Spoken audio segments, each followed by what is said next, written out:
So Israel attacked a Iranian nuclear facility yesterday, and the story is it's ridiculous on so many different levels. First of all, this is yet another example of Israeli and US aggression towards Iran for absolutely no reason other than imperialism and instigating and pushing for regime change. Now, all the details of the attack haven't been made public yet, but from the information that is available, it doesn't look like it was like a airstrike or a drone strike. It looked like it was somebody set a bomb to go off in an important area of the facility, and when the bomb exploded, it shut off power to the entire nuclear facility.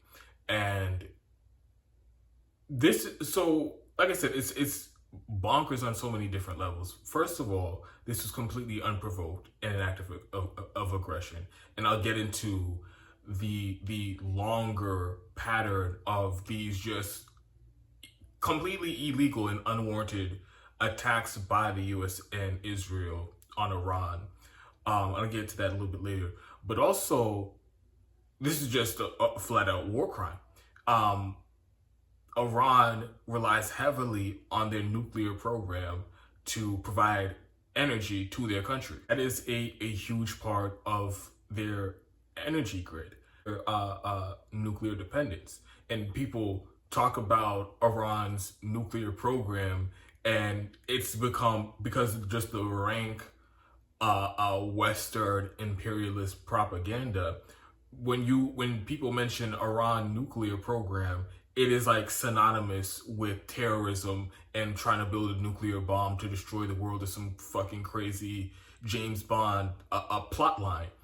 And that is completely divorced from how they actually use their nuclear program, which is to provide energy for the public.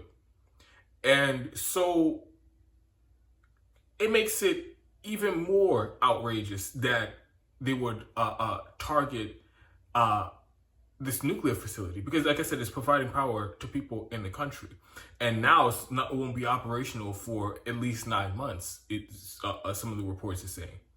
So again, this is all happening while they're in the middle of an economic crisis, while they're in the middle of a pandemic like the rest of the world is, and you're going to target their critical infrastructure to make it even harder for the people in Iran. And this is on top of the death grip sanctions that the U.S. Has put on Iran, freezing their bank accounts, making it so that people can't do trade with Iran, making it so that they can't get necessary medical supplies and food into the country. So like I said, and by the way, they're trying to pretend like this was just Israel and the U.S. had no role in this, and I don't believe that for a second. I don't know anybody who believes that, because the U.S. and Israel works hand in hand in the Middle East and often carries out joint operations like this, providing support for each other. I think right now they're actually building supposed to be a joint military base for like a joint military command with Israel and the U.S. militaries will operate out of in the Middle East when they're carrying all their interventions and imperialism and regime change wars. So there is no other country that we are more closely aligned militarily and in terms of intelligence.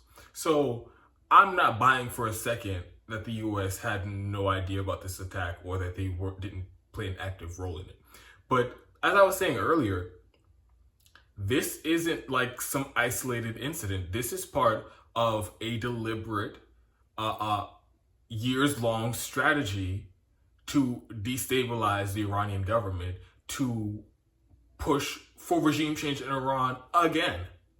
The U.S. and Israel have nonstop been conducting attacks on Iranian military that are stationed in Syria because they're working with the Syrian government. They've been invited in by the Syrian government, who is one of their top allies, to reclaim territories in the country after the jihadist rampage through Syria with the help of the U.S. and Israel.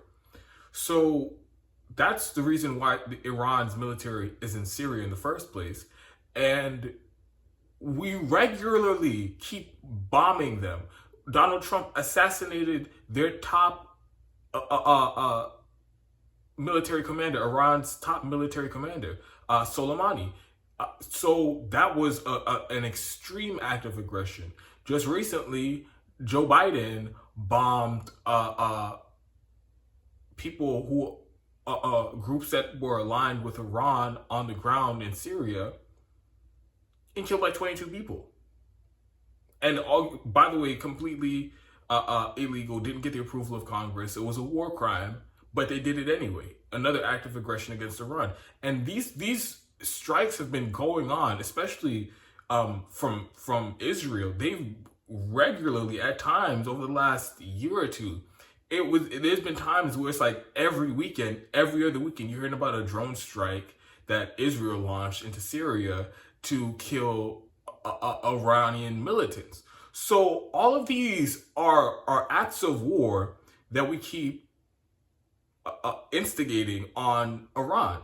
And on top of that, there's all these other types of sabotage that the U.S. and Israel does.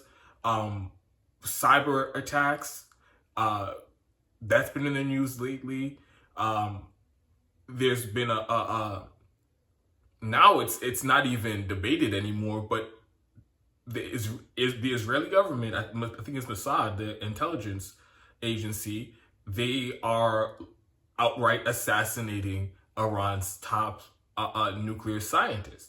And again, these aren't a list of mad scientists who are a threat to the world and building a nuclear bomb. These are nuclear scientists who are working on their legitimate nuclear program to provide energy to the country. And Israel has assassinated a number of their top scientists. So Iran, throughout all of this aggression, these hostile actions, these acts of war, Iran has been incredibly restrained in how they respond. And it's not to say, this isn't to me saying, oh, they're so great, isn't the Iranian government amazing and all that stuff. What it is to say is they understand the reality of the situation. They know that these are acts of war. They know Israel blowing up one of their nuclear facilities is an act of war, and they would be well within their rights to respond with military action against the Israeli military or the Israeli government. They'd be well within their rights under international law. But they choose not to, not because they're these peace-loving, kumbaya, whatever you may think. It's because they understand that even though Israel's in the wrong, even though the U.S. is in the wrong, unfortunately, we live in a world in foreign policy where might makes right. And just simply because of the fact that if they were to respond in kind, then they know that the U.S. and Israel and the rest of our allies would use that as justification, and they would break their fucking backs trying to spin it in a way to make it seem that like Iran is the bad guy, to seem that they are the aggressor in the situation, and therefore any type of retaliation that we do would be justified, even though if they were to respond, it would be in self-defense. So they just understand that even if they would be well within their rights to attack Israel, that would put a price on the heads of all the leaders in Iran, and the U.S. will go to heaven, go to all lengths you can imagine to assassinate their leaders. So they understand that, and they make the decision, all right, so we're just going to they're just we can't do anything. We can't really respond. So we're really putting them in a precarious situation, and it's the reality of the situation versus how it is portrayed to the rest of the world and to the people in this country is so ridiculous. And the way that the U.S. press, the Western media, talks about the dynamics between the U.S. and Iran, or Israel and Iran, that is like all the proof you need that most of these people in media, most of these hosts and these commentators and analysts on mainstream media and at mainstream outlets, print outlets, most of them are lying on purpose. Because there's no way you can objectively follow the events and the situations, the dynamics between the U.S. and Iran and Israel and Iran. There's no way you can objectively follow those events, and your takeaway is that Iran's the bad guy and Israel's operating in self-defense, and that the U.S. is operating in self-defense. There's no way that you can see all of these acts of aggression, regular acts of aggression, acts of war, completely unprovoked, coming from the U.S. and honestly have the takeaway that we're the good guys in the situation. It is so convenient that they have the story exactly backwards when they present it to you. So this story is wild, and there have been just so many different escalations between the U.S. and Iran and Israel and Iran that, like, to say that it's at a boiling point is just an understatement. And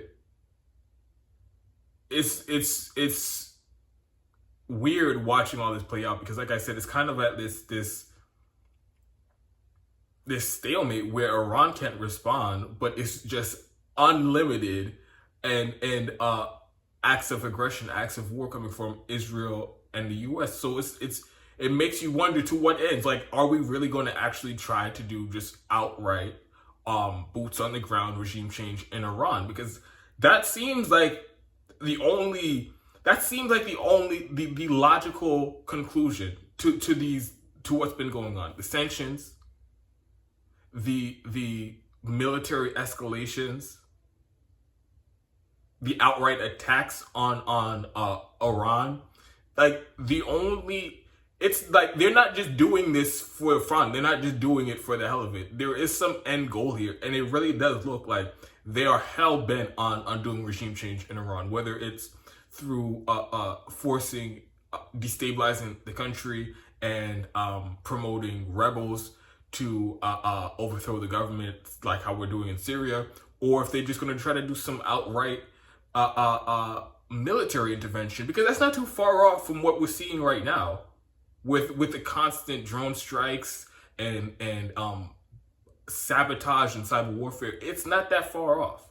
So this is really just the height of U.S. imperialism, what's going on with Iran and the U.S. and Israel at this point.